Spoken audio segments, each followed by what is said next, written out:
What's up, LA Live gang? This is your boy AC, and welcome to another edition of LA Sports Live. Now, as you guys know from my previous videos, I told you one NBA team that I've kind of sort of adopted for the season, to keep an eye on, to check in on every now and then, is the New Orleans Pelicans. Reason being, I'm a Laker fan, and we have three former Lakers on that team, which Laker fans had somewhat come attached to. Lonzo Ball, Josh Hart, and of course B.I. Brandon Ingram. Well, there was a story that came out the other day. Not really a story, but things happen, and stories develop from it subsequently. Anyhow, Lonzo Ball, guys know him, former Laker. One of the things he likes to do besides basketball is he's a rap artist. So I believe he dropped his second album the other day, and on one of the tracks, I can't remember the name, but there was a line where he said the Lakers are gonna regret trading him, and everybody's running around saying, oh, it's a diss on the Lakers and shots fired at the Lakers. And Lonzo quickly came out and said that it's not a diss on the Lakers, it's not a shot at the Lakers. He said that he understands now, going to his third season, that the NBA is a business and not to take things personal. Had he been in his first year, a young rookie, not really knowing things, he said he may have dropped a diss track if he had got traded then, but now he understands that's how things go, and as long as he's still playing in the NBA, he considers himself blessed, and he's gonna play wherever city he lands. Now, to be honest with you, if you look at his situation, you guys know he came out of Chino Hills High School. He plays college ball at UCLA. Then he was drafted number 2 by Magic in the LA Lakers.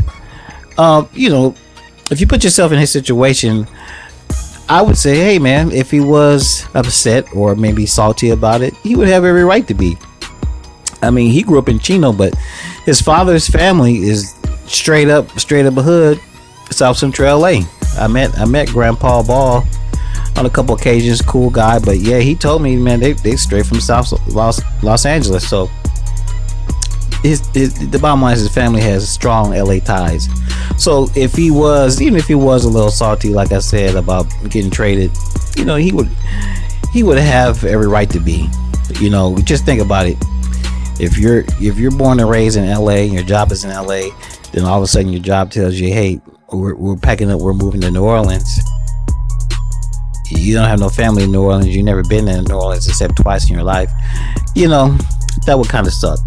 But anyhow, Lonzo says he's gonna make the best of the situation, and he's gonna make it work.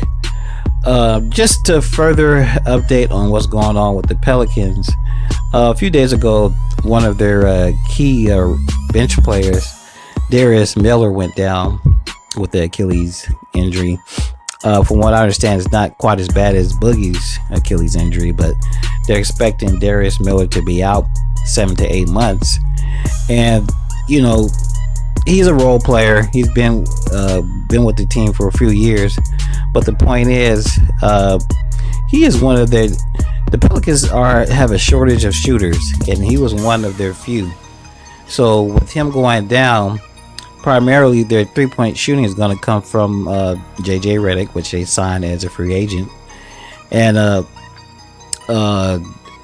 their starting 2-guard Jrue Holiday.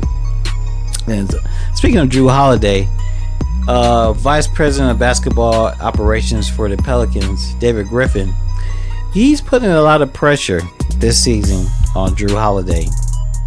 He says that Jrue Holiday does have the talent and the leadership capabilities to lead this team to a playoff appearance, and in order for him to do that, he believes Jrue is capable and should have an MVP type season.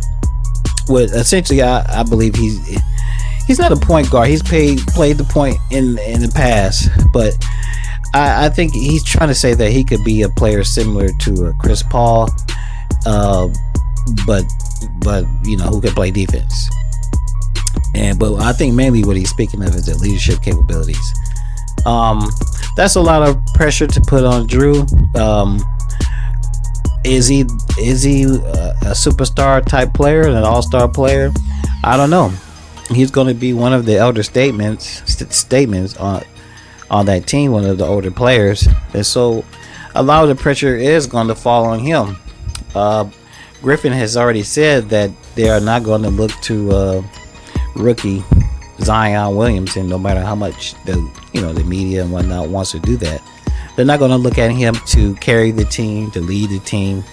And Zion has already stated he just wants to be one of the players. So I think for the most part, that leadership is going to fall on Drew and Derek Favors, the free agent they acquired from the Utah Jazz, and also Jahlil Okafor. Those guys are going to play a lot of minutes. They're three of the older guys on the team, and the Pelicans gonna have to look to them for leadership. Just real quick, because of all the Zion buzz and the guys they acquired for trading Anthony Davis from the Lakers, the Pelicans have 20 nationally televised games this season.